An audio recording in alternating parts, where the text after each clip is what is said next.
Hello students, प्यारे बच्चों, स्वागत है आप सबका विद्या दर्शन पाठशाला के ऑनलाइन यूट्यूब मंच पर। मेरा नाम रवि वर्मा। अपन ने पिछली कक्षा में साइंस का फर्स्ट चैप्टर स्टार्ट किया था, जिसमें रासायनिक अभिक्रिया एवं समीकरण की शुरुआत करी थी, जिसमें अब हमने जान लिया था कि रासायनिक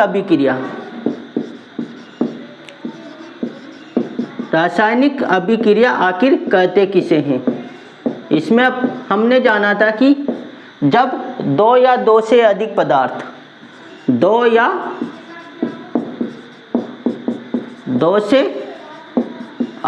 पदार्थ मिलकर नए पदार्थ का निर्माण करते हैं। ये दोनों मिलकर नए पदार्थ का निर्माण करते हैं और इन्होंने बनाया नया पदार्थ, जिसके क्या होते हैं, दोनों जिस नए पदार्थ के गुणधर्म अलग होते हैं, वह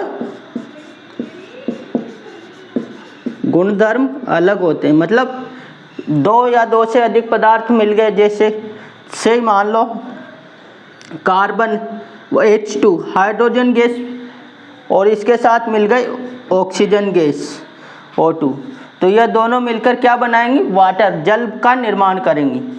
और इसमें अपन हमारी परिभाषा में भी यह सिद्ध हो गया, दो या दो से अधिक, तो हाइड्रोजन और ऑक्सीजन मिलकर वाटर, जल का निर्माण कर रहे हैं। और यह दोनों तो गैस है, इनके अलग गुणधर्म है दोनों के, और जल के अलग गुणधर्म होते हैं। तो ये था अपने पास रासायनिक अभिक्रिया एवं और उदाहरण देख लेते हैं। जैसे मैग्नीशियम को हम जलाते हैं, ऑक्सीजन की उपस्थिति में जलती है, कोई भी वस्तु जलाते हैं तो यह क्या मैग्नीशियम ऑक्साइड का निर्माण करेगी। वैसे ही देख लो, दो या दो से अधिक में मैग्नीशियम और ऑक्सीजन दोनों मिल गए और इन्होंने मैग्नीशियम ऑक्साइड का निर्माण कर दिया। तो ये थी अपने पास रासायनिक अभिक्रिया। और उदाहरण, जैसे इसके उदाहरण हो गए श्वसन में हम ऑक्सीजन लेते हैं और CO2 निकालते हैं। तो ऑक्सीजन तो हम बाहर से ले रहे हैं, कार्बन हमारे शरीर के अंदर से इसके साथ मिल गया तो कार्बन डाइऑक्साइड का निर्माण हो गया। तो ये थे रासायनिक अभिक्रिया। फिर हमने देखा था कि रासायनिक अभिक्रिया के अंतर्गत बहुत परिवर्तन होते हैं, जिसमें अपन ने देखा, एक तो परिवर्तन में देख लेते हैं लिखकर कौन कौन से परिवर्तन होते हैं। परिवर्तन एक तो होता है अवस्था में परिवर्तन,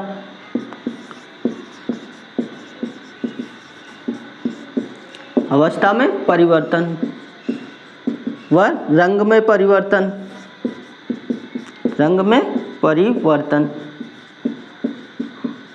व गुणधर्म में परिवर्तन,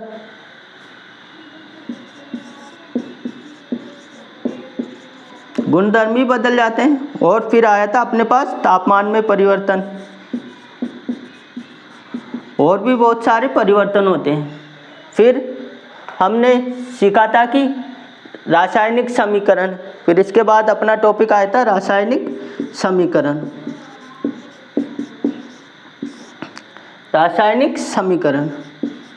तो इसे क्या आखिर कहते किसे हैं?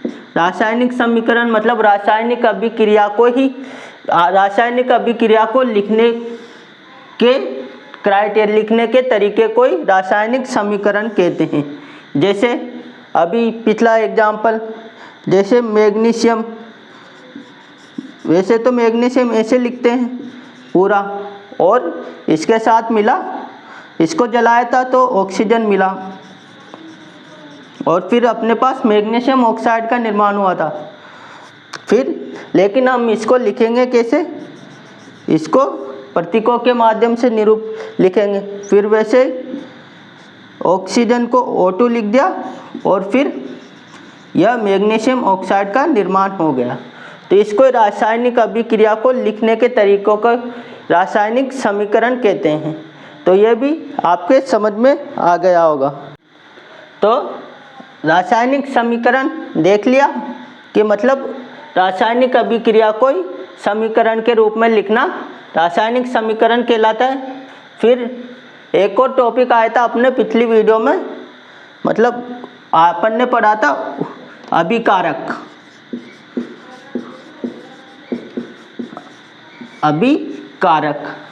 अभिकारक मतलब ऐसे पदार्थ जो रासायनिक अभिक्रिया में भाग लेते हैं। रासायनिक अभिक्रिया में भाग लेते हैं तो ये अपने पास रासायनिक अभिक्रिया है, केमिकल रिएक्शन है, तो इसमें भाग कौन ले रहे हैं? एक तो हो गया मैग्नीशियम और दूसरा ऑक्सीजन, तो यह क्या हो गए? अभिकारक हो गए।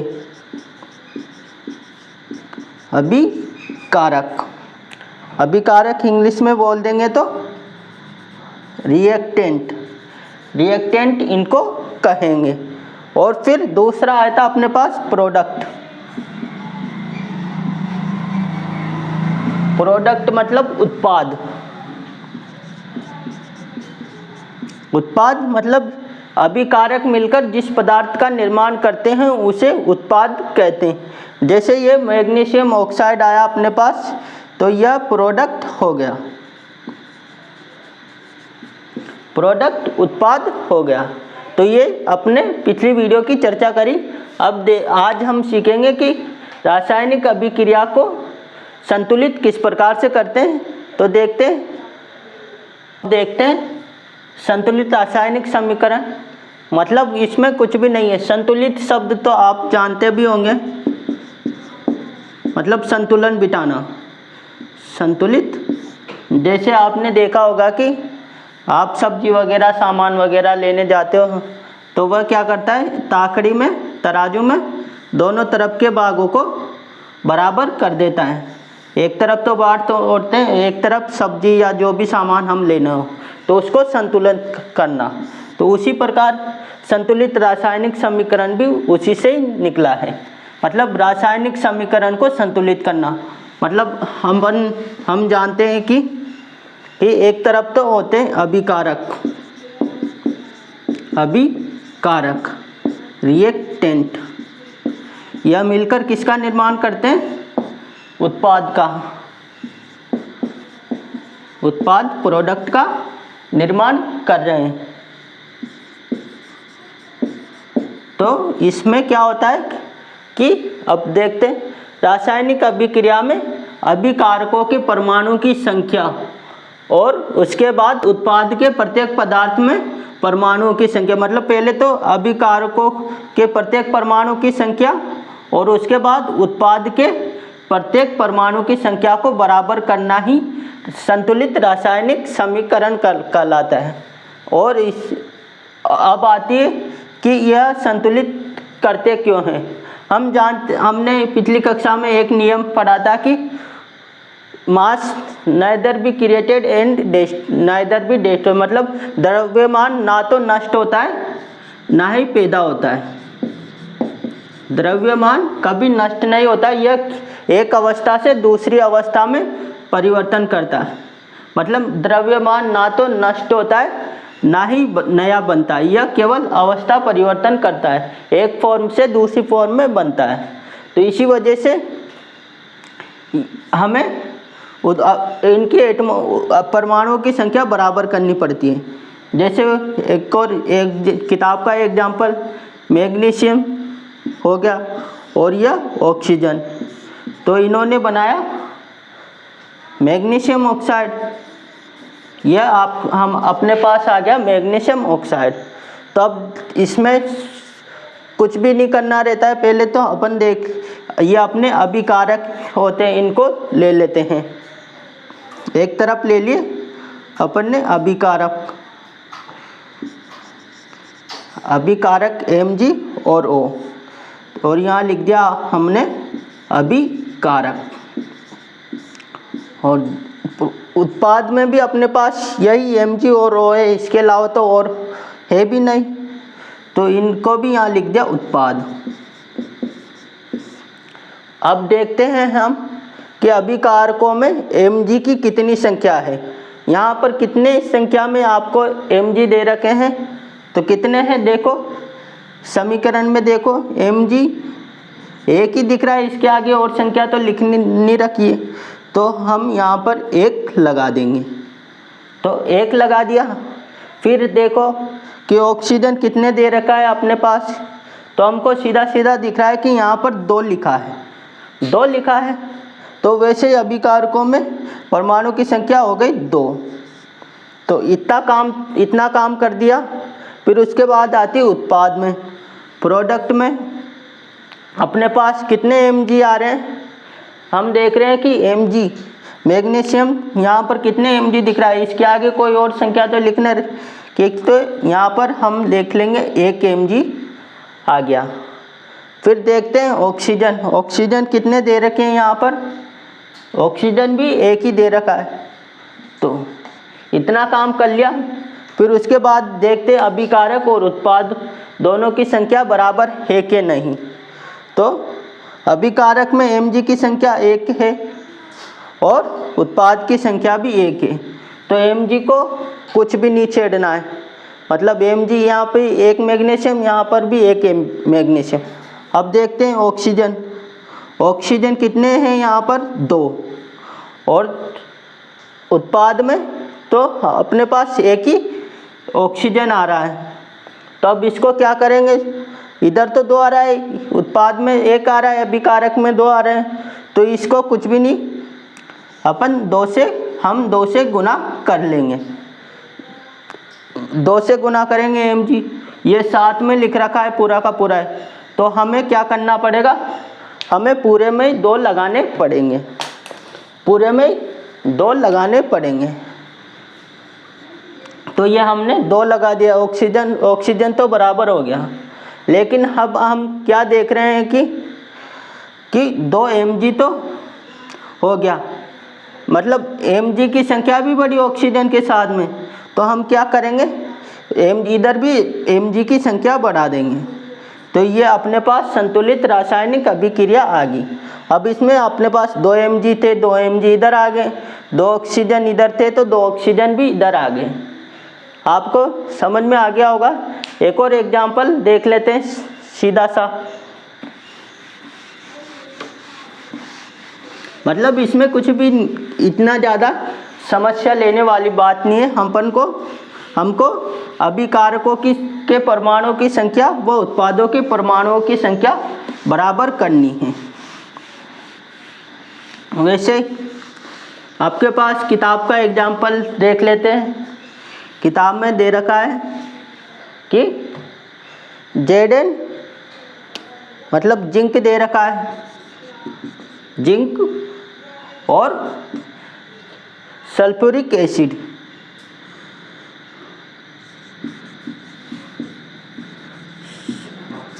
सल्फ्यूरिक अम्ल, यह मिलकर किसका निर्माण करेंगे, सल्फ्यूरिक एसिड मतलब जिंक सल्फेट का निर्माण करेंगे।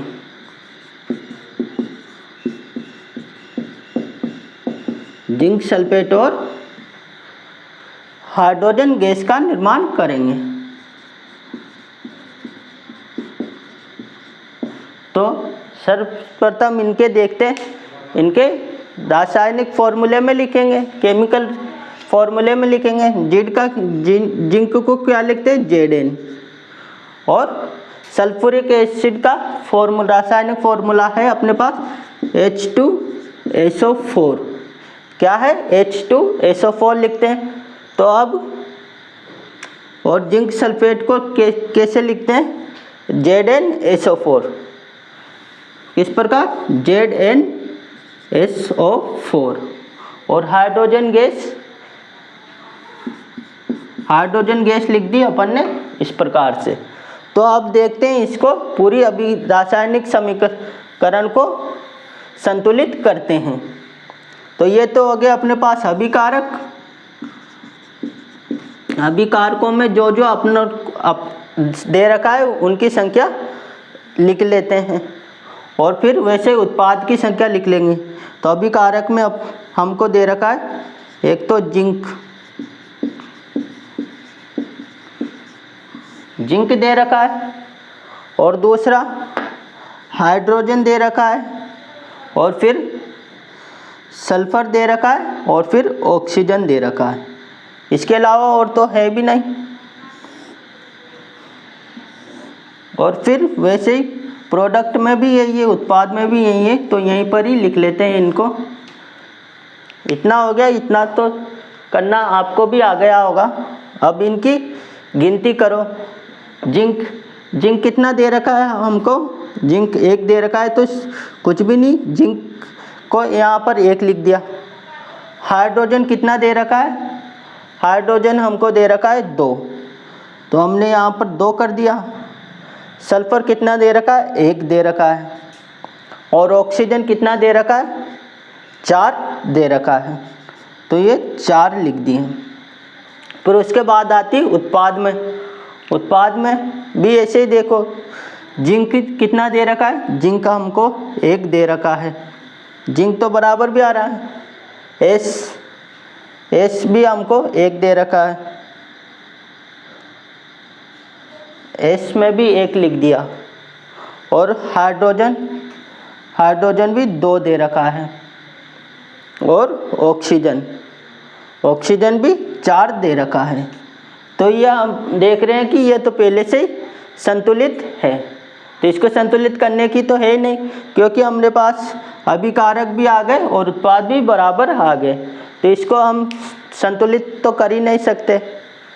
और देख लेते हैं कि और एग्जाम्पल देख लेते हैं, उदाहरण देख लेते हैं रासायनिक अभिक्रिया को समीकरण को संतुलित करने का। अपने पास आता है Fe आयरन प्लस H2 पानी के साथ मिलेगी तो यह फेरस ऑक्साइड का निर्माण करेंगी और क्या बनाएगी, और हाइड्रोजन गैस। तो इसमें करो इसको संतुलित, शिकायत आप भी अपनी कॉपी में कर देखो। तो यह अपन ने आयरन Fe को लिख लिया। आयरन का सूत्र सिंबल Fe होता है, आयरन का प्रतीक Fe होता है, तो Fe। और क्या दे रखा है अपन को अभिकारक में, हाइड्रोजन और ऑक्सीजन। इसके अलावा और तो अपने पास है कुछ भी नहीं है, तो इनकी संख्या लिखो। आप भी अपने हाथों से कर देखो। तो आयरन कितना दे रखा है, यहाँ पर 1 ही दे रखा है, इसके अलावा तो है भी नहीं, तो यहाँ पर हम लिख देंगे 1। हाइड्रोजन गैस कितनी दे रखी है, यहाँ पर H के बाद में 2 लगा रखा है, तो हम लिख देंगे यहाँ पर 2। और फिर ऑक्सीजन कितने दे रखे, 1। अब आती है उत्पाद की बात।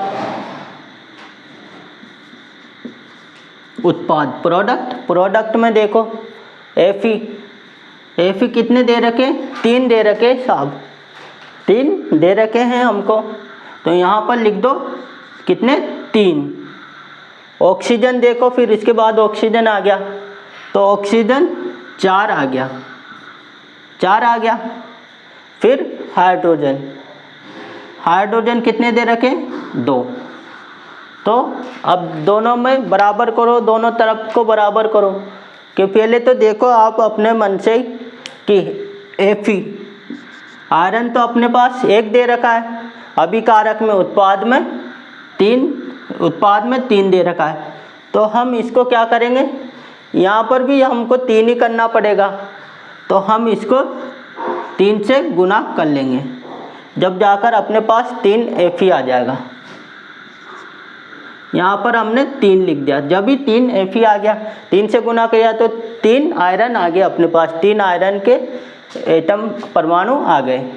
हाइड्रोजन की संख्या भी अपन को यहाँ पर भी 2 है और यहाँ पर भी 2 है, तो इनमें तो कुछ छेद करना भी नहीं है।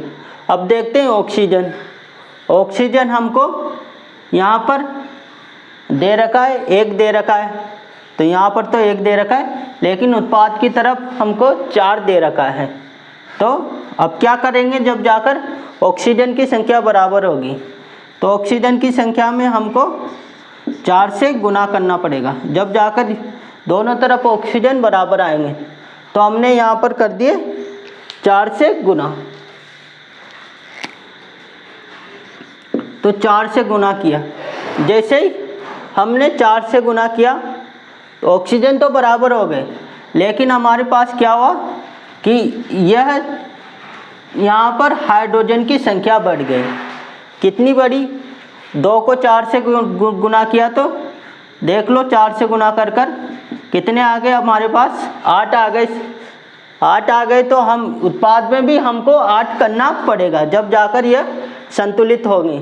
और 8 से गुना कर मतलब 2 का 8 बनाने के लिए हमको 4 से गुना करना पड़ेगा।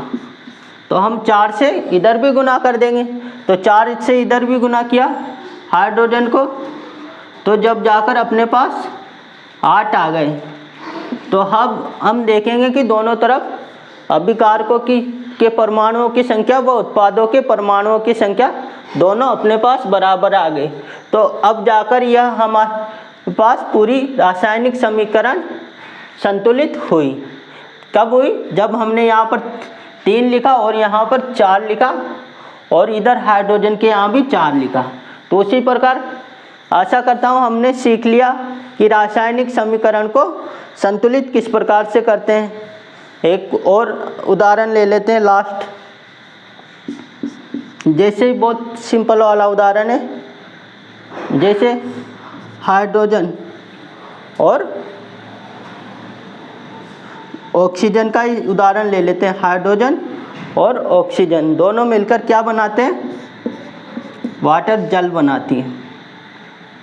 तो अब इसको आप अपनी कॉपी में कर देखो, मैं भी बताता हूँ आपको। इधर हाइड्रोजन और इधर ऑक्सीजन अभिकारक है ये। अभिकारकों में देखो हाइड्रोजन की संख्या कितनी दे रखी? 2 दे रखी साहब। ऑक्सीजन की संख्या भी 2 ही दे रखी है, लिख रखा है उसने। अब उत्पाद में देखते हैं। उत्पाद में हाइड्रोजन की संख्या 2 हो गई, सीधी दे रखी है, और ऑक्सीजन की संख्या 1 हो गई। तो अब क्या करना पड़ेगा हमको कि इसको उत्पाद को ऑक्सीजन को 2 से गुना करना पड़ेगा, जब जाकर 2 आ जाएंगी। तो करो इसको 2 से गुना। तो 2 से गुना करेंगे तो पूरे में यहाँ पर हमको 2 लगाने पड़ेंगे, जो हमारे पास हाइड्रोजन के साथ भी हो जाएगा। तो हम देखेंगे कि वैसे ही ऑक्सीजन को बराबर किया तो हाइड्रोजन की संख्या भी बढ़ गई। तो हाइड्रोजन की संख्या बढ़कर कितनी हो गई? 4 हो गई। तो इधर भी 4 करना पड़ेगा। तो करो 2 को 4 कैसे होंगे? जब यहाँ पर हम 2 लगा देंगे तो यह हमारे पास पूरे 4 आ जाएंगे हाइड्रोजन के। तो यह यहाँ पर 2 लगाने से और यहाँ पर 2 लगाने से यह समीकरण संतुलित हुई। तो आशा कर रहा हूँ कि यह रासायनिक समीकरण को संतुलित करना आपको समझ में आ गया होगा। मैं आपको 1-2 एग्जाम्पल देता हूँ कि आप उसको संतुलित कर देखना। जैसे देख लेते हैं।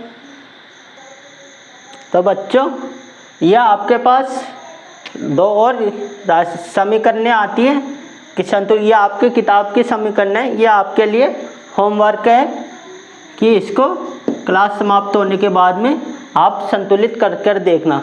आप संतुलित कर देखना कि आपको समझ में आया कि नहीं आया। अपने हाथों से संतुलित कर देखना। जैसे मैंने बताया, अभिकारक देखना इनमें, वो उत्पाद देखना, फिर दोनों की संख्या बराबर करना। बहुत सीधी है, ज़्यादा वो कुछ भी नहीं है, आपको आ भी जाएंगी। अगर नहीं आए तो आप कमेंट बॉक्स में लिखना कि हमको नहीं आई, तो मैं इनको अगली कक्षा में बता दूंगा। और रासायनिक समीकरण में अपने पास और ज़रूरी सूचना, जब रासायनिक समीकरण में हमको सूत्र भी लिखना आवश्यक है, वह उनकी भौतिक अवस्था। जैसे मान लो कोई पदार्थ भौतिक अवस्था ठोस है, द्रव है या गैस है, तो इनके बारे में लिखना पड़ता है। वह किस अभिक्रिया को तापमान की ज़रूरत पड़ती है, वह किसको दाब की प्रेशर की ज़रूरत पड़ती, या उनमें कोई ना कोई उत्प्रेरक मतलब ऐसे पदार्थ होते हैं जो रासायनिक समीकरण को, रासायनिक अभिक्रिया को जल्दी करवाने का कार्य करते हैं। तो यह भी रासायनिक समीकरण में हमको लिखना आवश्यक होता है। यह बात इम्पोर्टेंट है, तो यह बात भी आप याद रखना। जैसे देख लो अपने पास CO मतलब कार्बन मोनोऑक्साइड, और यह गैसियस अवस्था में होता है। तो इसके लिए हमने गैस के लिए यहाँ पर G लिख दिया।